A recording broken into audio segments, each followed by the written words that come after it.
Nós estamos já desde o domingo passado refletindo sobre a temática da família, justamente porque no calendário batista, a partir do mês que vem, nós temos o chamado mês da família, na convenção batista, nas igrejas batistas. E esse é um tema sobre o qual nós gostamos de falar, nós gostamos de refletir, porque nós sabemos que é muito importante. Nós teremos duas grandes atividades no mês que vem para celebrarmos e refletirmos sobre a questão da família. Uma delas é mais ao fim do mês, o nosso encontro do Grifabel, o encontro de casais da nossa igreja. Eu já disse isso no domingo de manhã, mas eu gostaria de lembrar. Se você gostaria de alguma maneira abençoar aqueles casais que lá estarão, se você quer de alguma maneira participar desse trabalho e abençoar aquelas vidas, você pode, ainda hoje ao final do culto, procurar o Marcelo e a Márcia e perguntar a eles como você pode fazer doações. Pequenas doações simples de alimentos que nós precisamos, você pode colaborar com isso e assim se tornar um participante desse trabalho também, que é tão importante para resgatar famílias, resgatar vidas que se encontram destruídas. Você pode fazer parte desse trabalho de alguma maneira. Mas também estamos em mente com o nosso congresso da família. Você deve ter recebido este pequeno lembrete no seu boletim. A partir do fim de semana que vem, no sábado, no período da noite, no domingo, tanto de manhã quanto à noite, teremos o Congresso da Família, uma preleção da nossa irmã Maria Estela Lopes Bonfim. Muitos anos ela e o pastor Osvaldo trabalharam com casais envolvidos, com certeza tem muito que nos ensinar. Então, desde já, convide seus familiares e amigos, esteja você aqui também para participar conosco do Congresso da Família. E como nós dissemos, é justamente em função disso tudo que nós estamos preparando os nossos corações para o mês da família e refletindo na palavra de Deus sobre essa temática, porque o assunto é cá entre nós assustador. Todos nós conhecemos, se não temos passado isso em nossas próprias vidas, mas temos amigos e parentes que se encontram às vezes em lares e famílias destruídos. A proporção com que isso tem acontecido, tanto dentro quanto fora das igrejas, é absolutamente alarmante. Todos nós conhecemos alguém que já passou pela triste experiência de ver sua casa no caminho da destruição. Isso nos angustia. Isso faz com que nós nos perguntemos, afinal, o que podemos fazer para que isso não venha acontecer em nossos lares? Como podemos evitar que isso, essa mesma dinâmica destrutiva, aconteça também em nossas casas? Nós estamos olhando para as Escrituras e nos perguntando exatamente isso. E desde o domingo passado, estamos olhando para a vida de um dos personagens mais importantes para a história do povo de Israel, Jacó. Ele é um dos pais do povo, um dos patriarcas do povo. Nós estamos olhando para a história da vida dele, a história da família dele e nos perguntando como podemos corrigir os caminhos das nossas famílias, evitar que as nossas passem pelo que eles passaram. Nós estamos olhando para isso tudo, para a vida de Jacó, a partir do texto de Gênesis, capítulo 47, versos 8 e 9. Você deve se lembrar que nós lemos esse texto no domingo passado. Você pode abrir a sua Bíblia comigo nele, Gênesis, capítulo 47, os versos 8 e 9. E eu peço que você permaneça com a sua Bíblia, o seu celular ou tablet aberto, porque nós várias vezes iremos e voltaremos ao texto bíblico. Gênesis, capítulo 47, versos 8 e 9.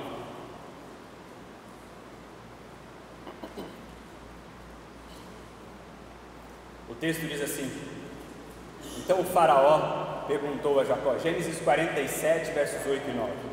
Então o faraó perguntou a Jacó, quantos são os anos da tua vida?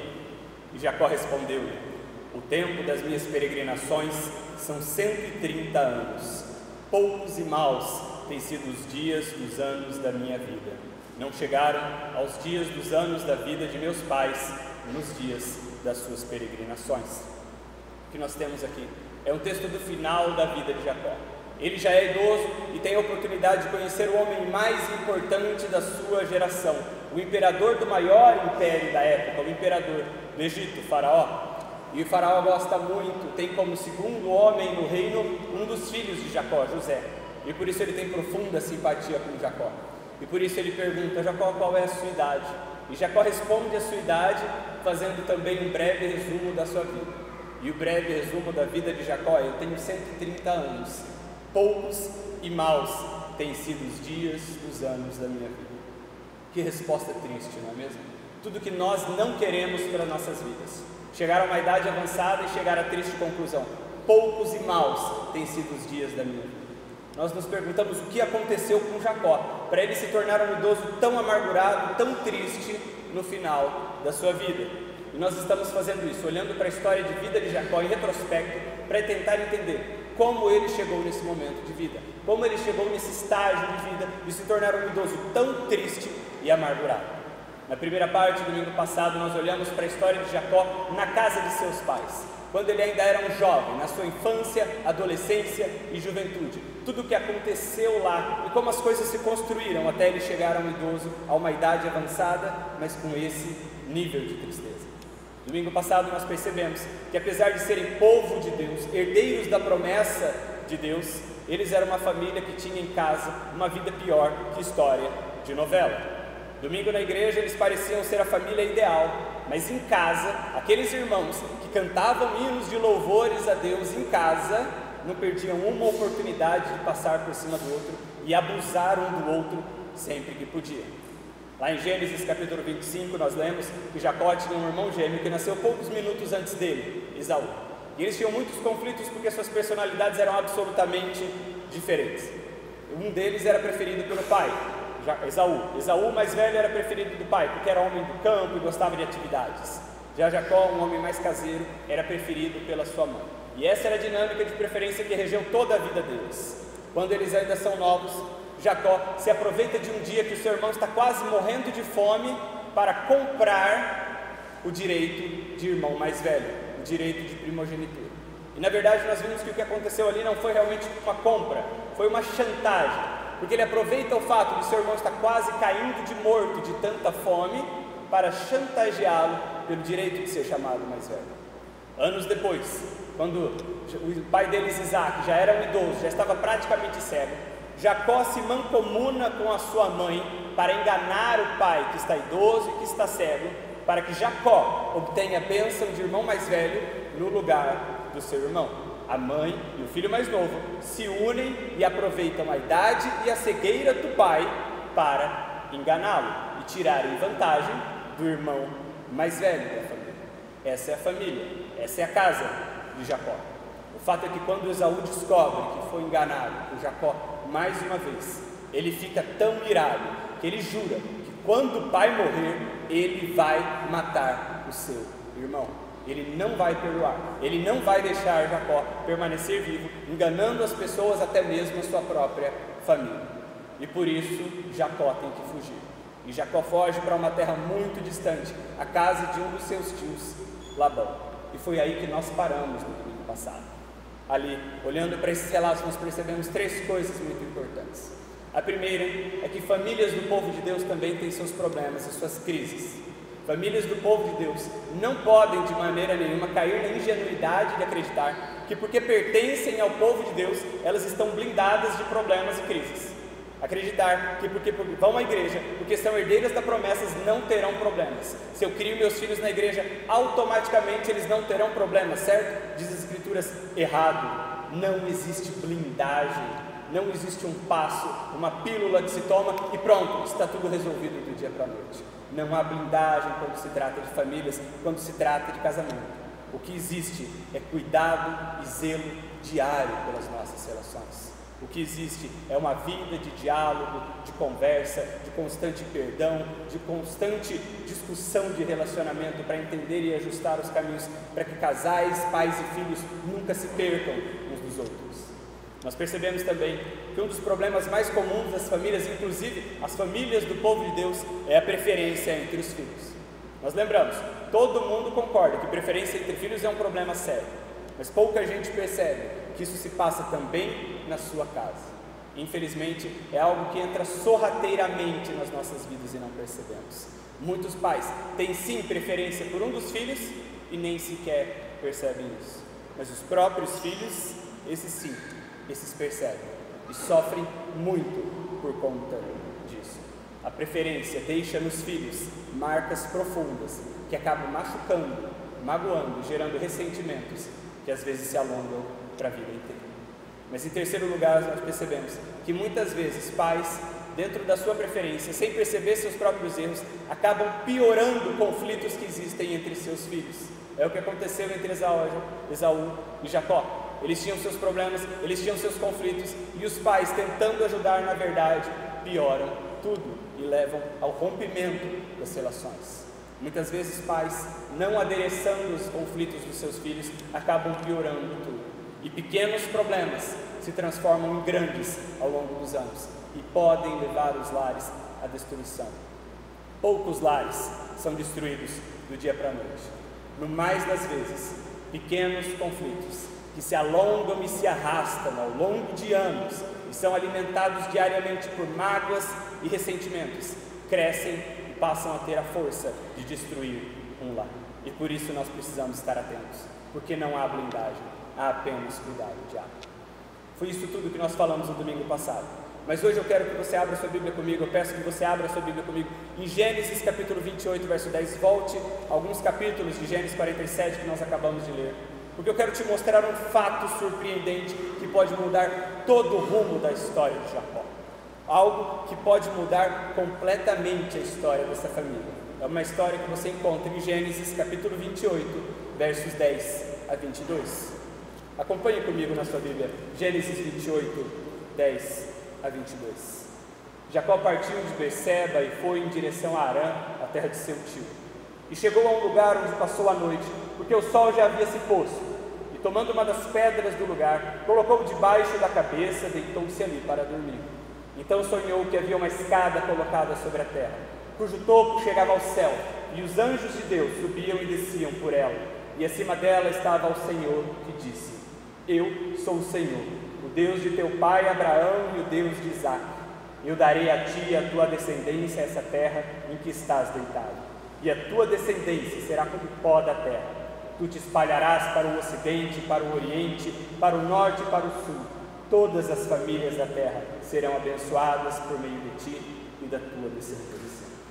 Eu estou contigo e te guardarei por onde quer que fores, e te farei voltar a esta terra, pois não te deixarei até que haja cumprido tudo o que prometi.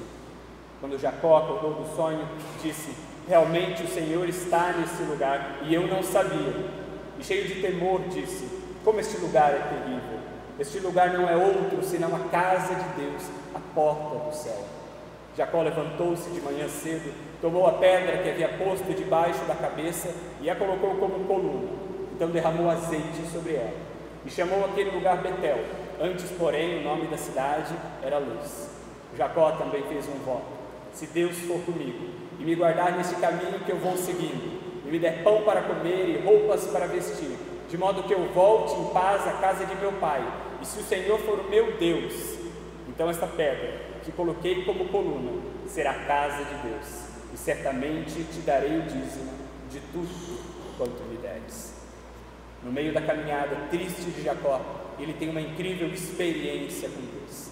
Ele para uma noite para se deitar e para descansar, e ele sonha com uma grande escada que chega até o céu.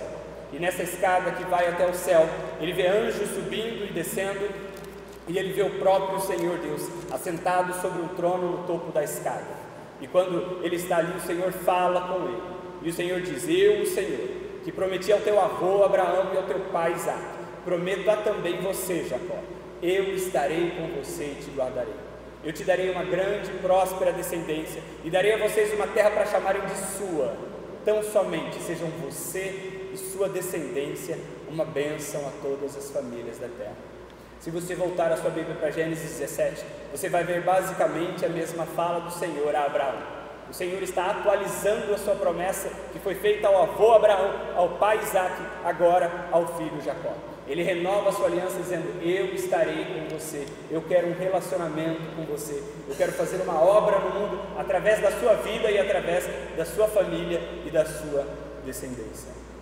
Jacó acorda do sono impressionado, extasiado com essa experiência tão fantástica, e faz com Deus um compromisso: se o Senhor for comigo e me guardar neste caminho que eu estou seguindo, e me der tudo o que eu preciso e tudo o que eu sonho, que é voltar à casa do meu pai em paz um dia, então eu construirei aqui a tua casa e te darei o dízimo de tudo quanto eu ganhar. E renovado por essa experiência fantástica de vida, Jacó continua o seu caminho e vai até a casa de Labão. Quando você segue o texto de Gênesis e entra nos capítulos 29 e 30, você vê que Jacó tem a oportunidade de começar tudo de novo, e ele aproveita isso, ele faz isso. A partir de agora ele é um homem adulto fora da casa dos pais, ele vai começar uma vida nova e construir a sua própria família, bem longe dos erros do passado que geraram tanto sofrimento para a sua vida. E é agora que a coisa fica interessante, porque nós podemos olhar para a vida e para a família de Jacó e como ela se constitui. Agora, não mais na casa dos pais, mas agora a família dele próprio, como a família dele é construída depois dessa experiência tão fantástica que ele teve com Deus. E o texto que nos mostra isso é Gênesis capítulo 28, a partir do verso 31. Abra na sua Bíblia para ver comigo. Nós infelizmente não temos tempo de ler todo esse texto, mas você observa que em Gênesis capítulo 28, a partir dos versos 31,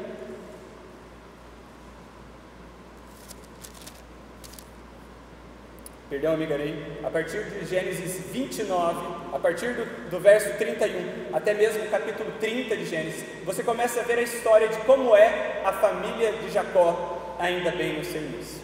E ali você descobre que Jacó se casou com duas irmãs.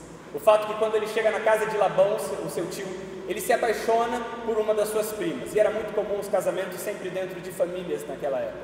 Ele se apaixona pela sua prima mais nova, Raquel. E ele quer muito se casar com ela. Ele propõe ao seu sogro que, como ele não tinha como pagar um dote, ele trabalhe 7 anos para o seu sogro, para então ter o direito de casar com Raquel.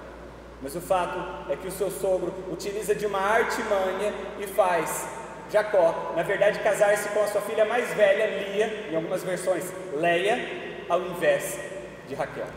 Jacó é enganado e só descobre depois do casamento que na verdade ele foi casado com Lia, ou Leia, em algumas versões, ao invés de Raquel. E para poder se casar com a mulher que ele tanto sonha, que ele tanto quer, ele precisa trabalhar mais 7 anos do seu sogro. O fato é que ele é casado com essas duas irmãs, e apesar de serem irmãs, elas se detestam e não se suportam. A partir de Gênesis 29 e 31 você vê isso. Elas brigam constantemente uma com a outra. E qual o motivo da briga? É porque Jacó ama Raquel, mas não ama Lia ou Leia. Ele não ama uma das suas esposas, mas não ama a outra. Leia, tentando se sobressair apesar de toda a sua angústia de esposa desprezada, ela humilha constantemente Raquel. Isso porque ela, Leia, podia ter filhos e dava vários filhos, homens, a Jacó, mas enquanto Raquel não podia ter filhos, ela utiliza isso para constantemente humilhar Raquel. Raquel, sendo constantemente humilhada pela sua irmã mais velha, Leia, dá a sua escrava para Jacó, para que ele tenha filhos com ela, com a sua escrava, e os filhos nascidos dessa escrava possam ser considerados, como era costume da época, filhos de Raquel. E você percebe o conflito que vai se escalando entre essas duas mulheres a partir daí. Leia, não contente, também dá a sua escrava para ter filhos com Jacó, e a família se torna grande, cheia de filhos e filhas, mas as duas mulheres brigando constantemente. O interessante desse texto é que você percebe que o conflito era tão profundo entre elas que os próprios nomes que elas dão aos filhos estão ligados ao conflito que elas têm. É sempre um nome de autoafirmação frente à outra. Agora ele me amará, agora o Senhor me honrou, agora o Senhor está comigo, agora todos verão a minha... Percebe? Os nomes dos filhos, os significados dos nomes dos filhos são sempre voltados para o conflito. Essa é uma maneira como o autor bíblico tenta mostrar como elas estão passando a próxima geração os conflitos de preferência que elas mesmas têm, que elas mesmas sofrem. E aí você pode pular na sua Bíblia para Gênesis capítulo 37. Ele fala de várias décadas depois de quando essas crianças estão nascendo. Várias décadas depois, os filhos já são adultos, mas o que você vê em Gênesis 37 é algo ainda pior do que nós vimos em Gênesis 29. Porque agora os filhos são adultos e eles também se odeiam. Jacó preferia o filho que ele acabou conseguindo ter com a sua esposa tão amada, Raquel.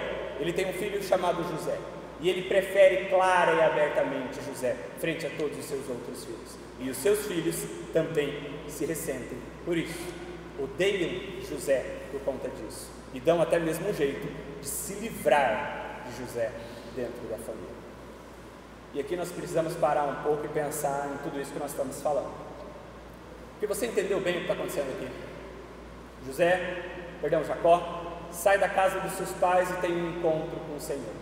E recebe a oportunidade na casa do seu tio de reconstruir um lar completamente diferente. Agora será a família dele, ele construirá essa família.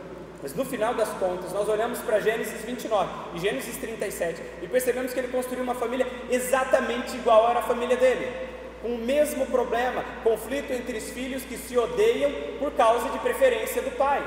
Nada, absolutamente nada mudou da casa de seus pais, apesar de tantas décadas terem se passado. A gente chega a olhar para esse relato e se irritar um pouco com Jacó. Poxa vida, Jacó, você já viu como esse tipo de conflito familiar mal resolvido pode estragar a vida de uma pessoa e pode destruir um lar? E como é que você deixa isso se repetir na sua casa, Jacó? Jacó, presta atenção. Você já viu que a preferência dos pais é um fator de destruição de um lar. Então como é que você pode ser bobo o suficiente de deixar esse mesmo padrão de comportamento se repetir na sua casa e destruir o seu relacionamento com seus filhos e até com as suas esposas? Além de tudo, você não teve uma experiência com Deus no meio do caminho? E como é que você deixou que isso se repetisse na sua casa? E para entender isso, a gente precisa olhar com atenção para esse texto de Gênesis 28 que nós lemos, a experiência que ele teve com, porque eu não sei se você percebeu quando nós lemos, mas o Senhor fala de uma coisa e Jacó fala de outra. O Senhor propõe uma coisa na sua aliança com Jacó, e Jacó responde algo completamente diferente. Você notou isso? Se não notou, volta comigo para o texto, por favor, em Gênesis capítulo 28.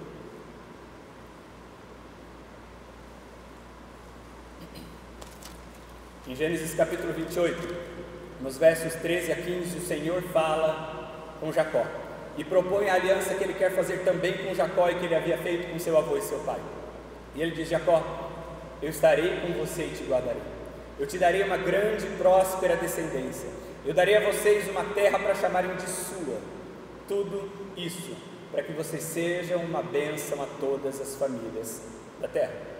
O Senhor propõe para Jacó um relacionamento baseado na entrega total à sua vontade divina. Ele diz: Jacó, eu quero que você se entregue a mim. Eu quero que você entregue-se a mim, entregue a sua família que você ainda vai ter a mim e todos os seus descendentes. Eu quero que vocês se entreguem a mim a ponto de andar nos meus caminhos e deixarem eu realizar os meus propósitos no mundo através das suas vidas e através das suas famílias. Eu tenho um propósito para o mundo. Eu quero realizar meus propósitos no mundo através da sua vida, da sua família e da sua descendência. Nesse meu propósito, vocês serão bênção a todas as famílias da terra.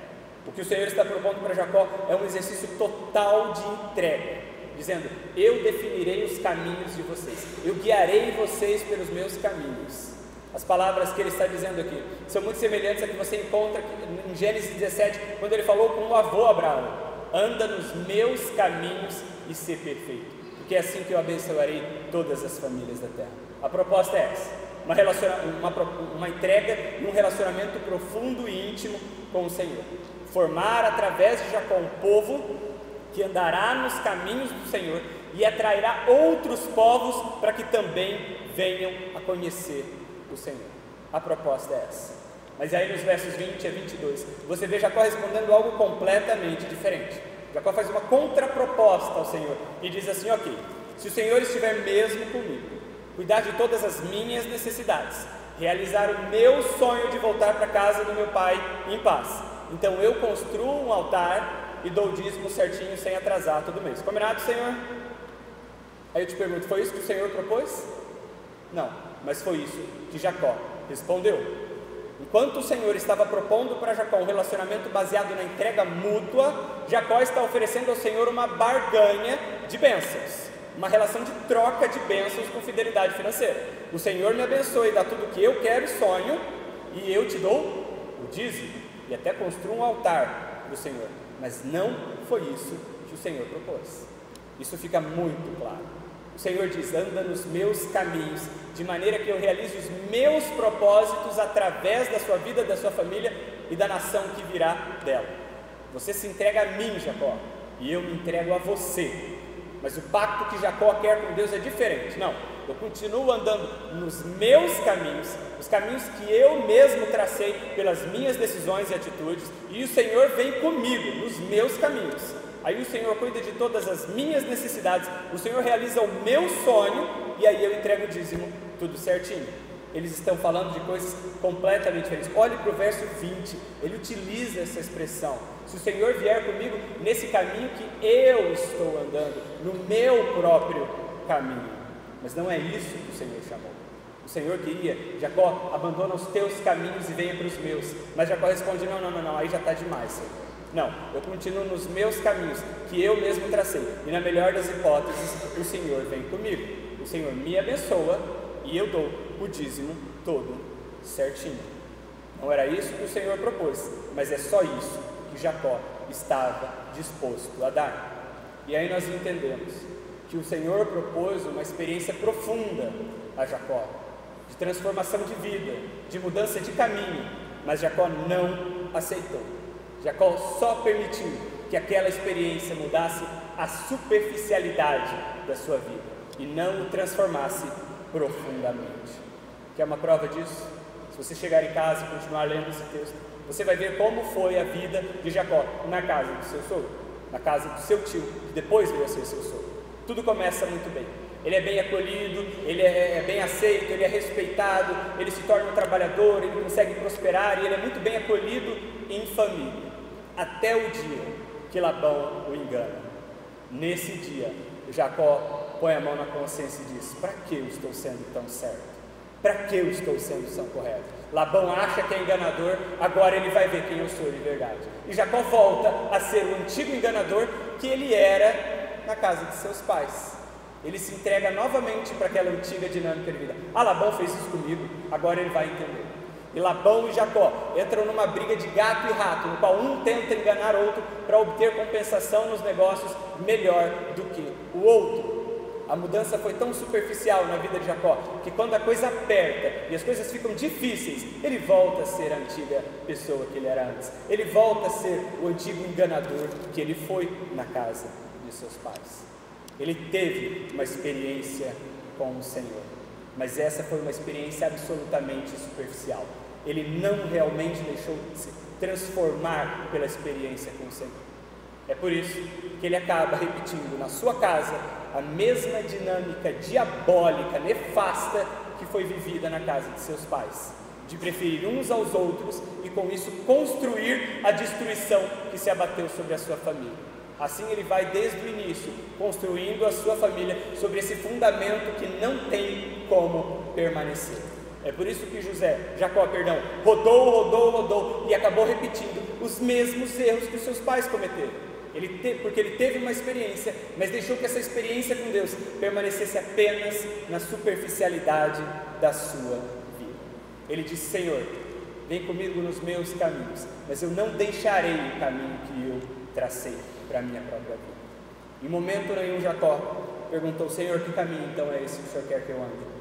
Será que o que o Senhor quer é que daqui de onde eu estou, eu volte e peça perdão ao meu irmão e admita os meus erros, dizendo: irmão, você está irado contra mim e quer me matar, e você tem toda a razão, porque eu errei com você, eu fui injusto e eu tenho sido assim desde a juventude, e eu preciso do teu perdão. E se você quiser me matar, me mata, mas eu não vou mais fugir. Eu não vou mais fugir dos problemas. Eu vou encarar e aceitar os meus próprios erros.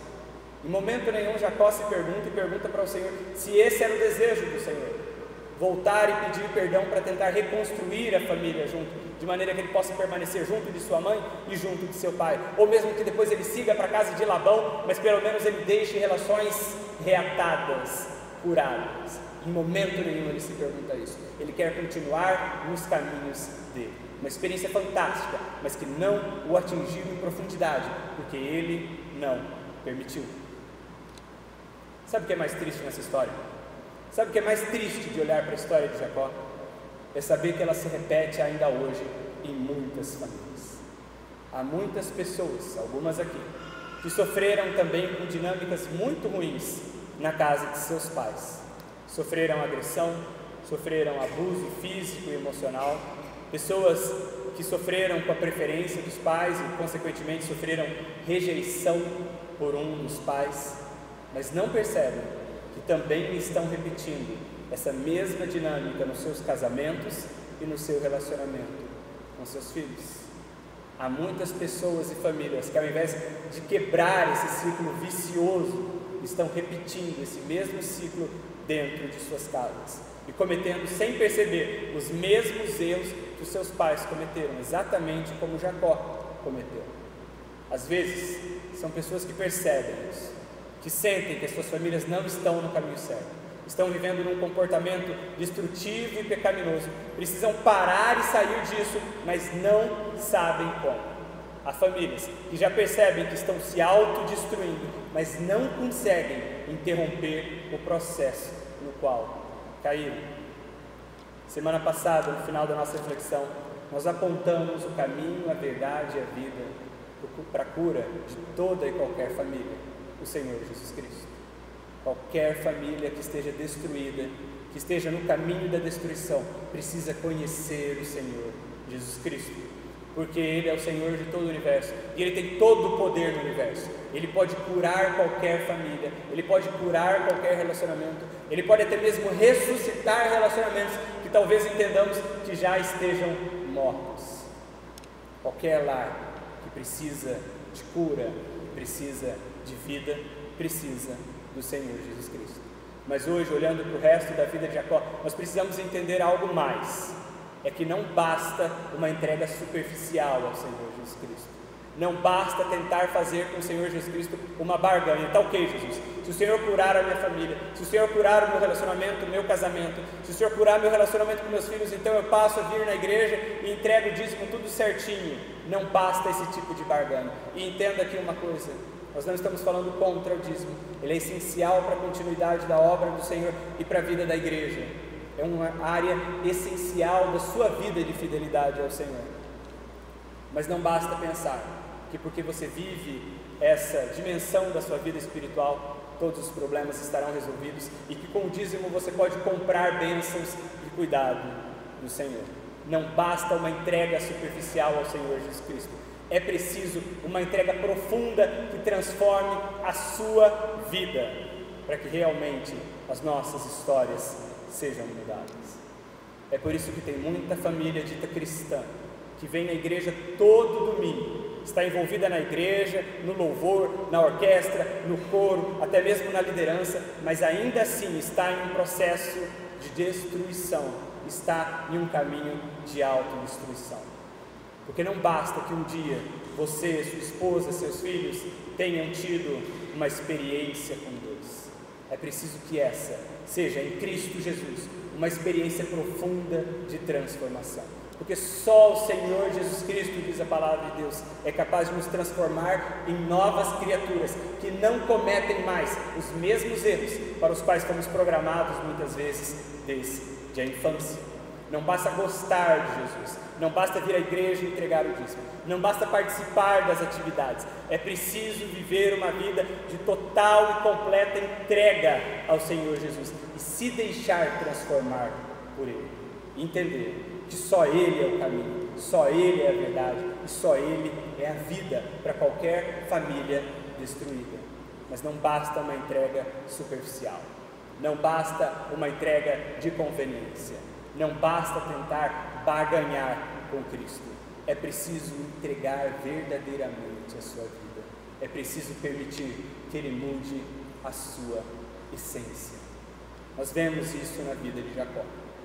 O Jacó, já mais à frente, quando ele está bem mais velho, ele percebe que é hora de voltar à terra de seus pais, é hora de voltar para casa e é hora de se acertar com o seu irmão Esaú.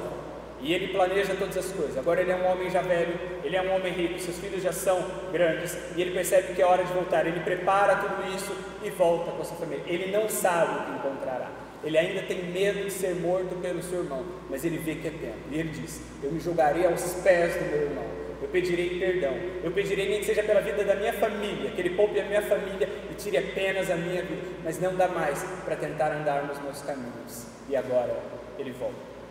Na noite anterior à sua volta ao seu retorno, ele tem uma outra experiência com Deus.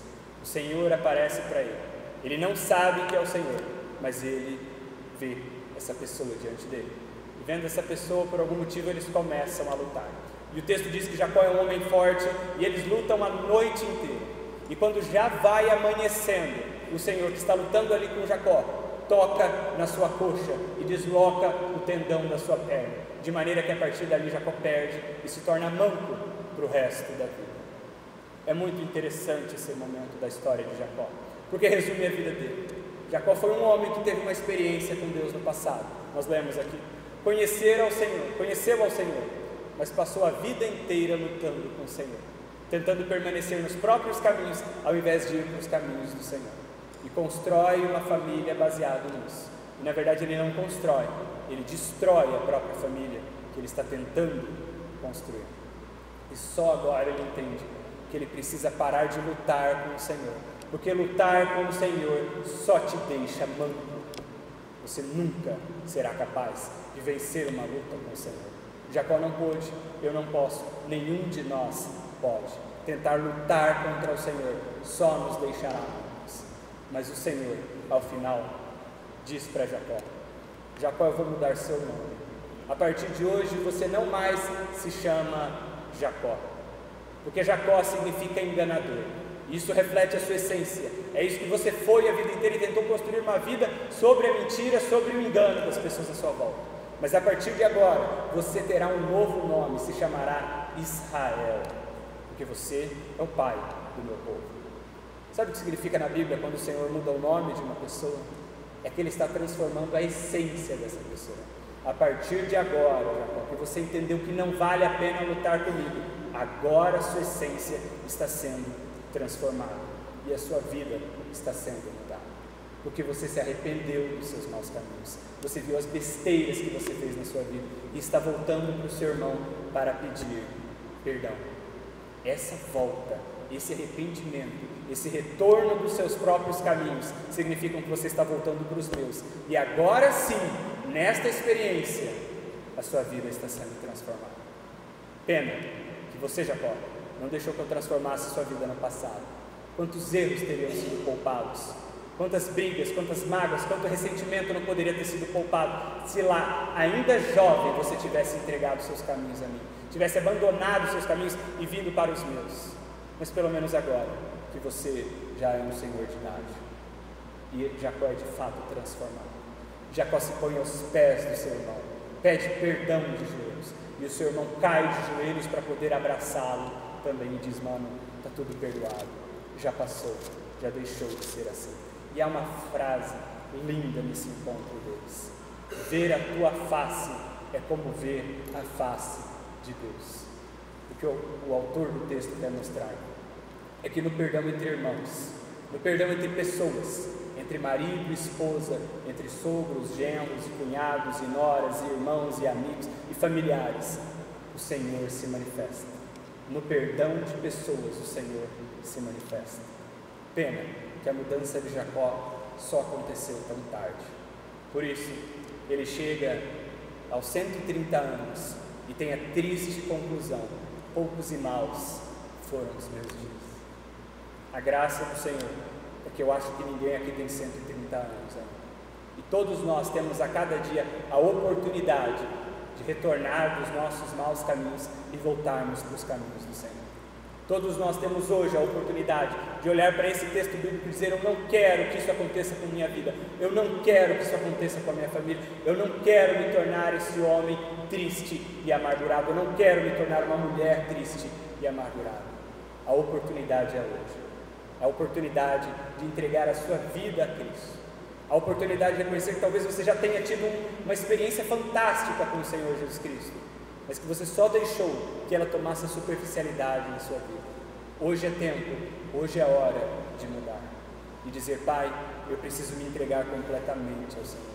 Eu fiz uma barganha com o Senhor no passado, mas agora eu preciso me entregar realmente à aliança contigo. Eu quero mudar. Pouca coisa foi mudada e transformada na minha vida. E eu estou repetindo na minha casa, no meu lar, com meus filhos, com meus pais idosos, as mesmas tristes dinâmicas que eu vivi na casa dos meus pais. Eu preciso que o Senhor me transforme em uma nova criatura, para poder ser diferente. Eu preciso da tua cura, eu preciso da tua misericórdia, eu preciso dos teus caminhos. Me tira dos meus, conserta a minha vida, cura a minha família, Senhor.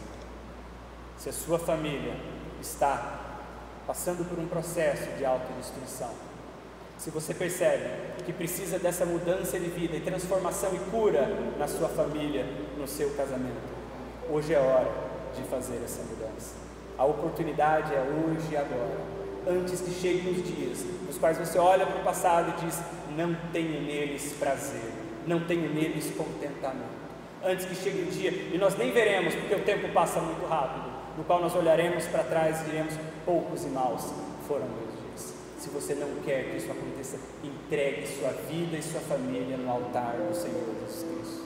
Admita a Ele: Pai, nós estragamos tudo, sem perceber. Nós reproduzimos no nosso lar dinâmicas doentias e pecaminosas que estão nos destruindo, e nós não conseguimos sair delas. Nós não sabemos por nós mesmos sair dessas dinâmicas doentias que nós temos em nossa casa. Nós precisamos da tua misericórdia, nós precisamos da tua cura, precisamos de ti. Nós precisamos que o Senhor tenha misericórdia de nós, Pai. Perdoa-nos, cura-nos, corrige-nos, tira-nos dos nossos maus caminhos e nos leva para os teus caminhos, Senhor. Dá-nos uma experiência que mude o nosso interior, que mude em profundidade. Pai, transforma as nossas vidas, tira-nos dos nossos caminhos e nos leva a Cristo, porque Ele é o único caminho, a única verdade e a única vida, e não há vida para a nossa família, senão Ele. Você quer fazer essa oração? Abaixa a sua cabeça comigo. Nós vamos orar agora, mas se você percebe que precisa dessa mudança, dessa transformação na sua vida e na sua família, eu quero te convidar a que fique em pé ali onde você está. Eu quero te convidar para que você tenha esse ato de coragem, para que nós oremos juntos. Estão todos com a cabeça baixada, ninguém está olhando para os lados. É apenas uma maneira de dizer: eu preciso do teu amor, do teu perdão, da tua cura e da tua libertação para a minha família, Senhor. Fique em pé, não tenha vergonha de admitir que você tem uma família humana como a minha, uma família humana como todos temos. Todos temos nossas lutas, nossas dores e dificuldades. Todos nós precisamos de mais de Cristo em nossas vidas. Vamos orar.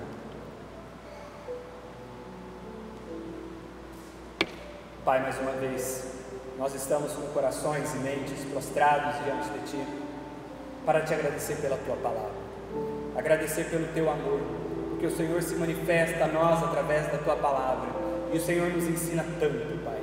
Nós Te agradecemos, porque hoje temos a oportunidade de não mais cometermos os mesmos erros que Jacó cometeu, porque a Tua palavra nos alerta, Pai.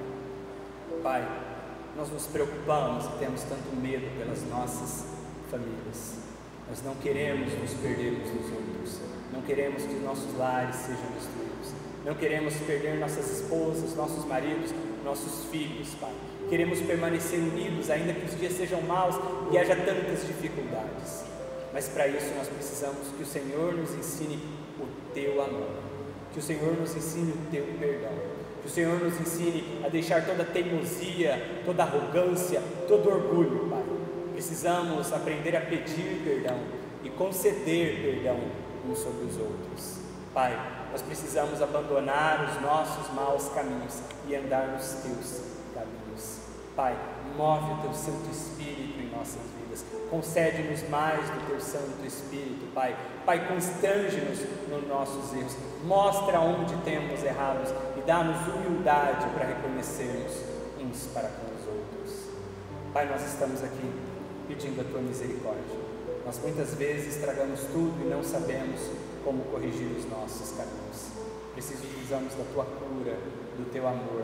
Precisamos que o Senhor ressuscite relacionamentos e reconstrua lares. E sabemos que só o Senhor tem poder para isso. Por isso, humildemente nos colocamos diante de Ti. Nos entregamos a Ti, Pai. Tem misericórdia de nós. Concede-nos a Tua graça. É o que pedimos no nome santo do Senhor Jesus. Amém.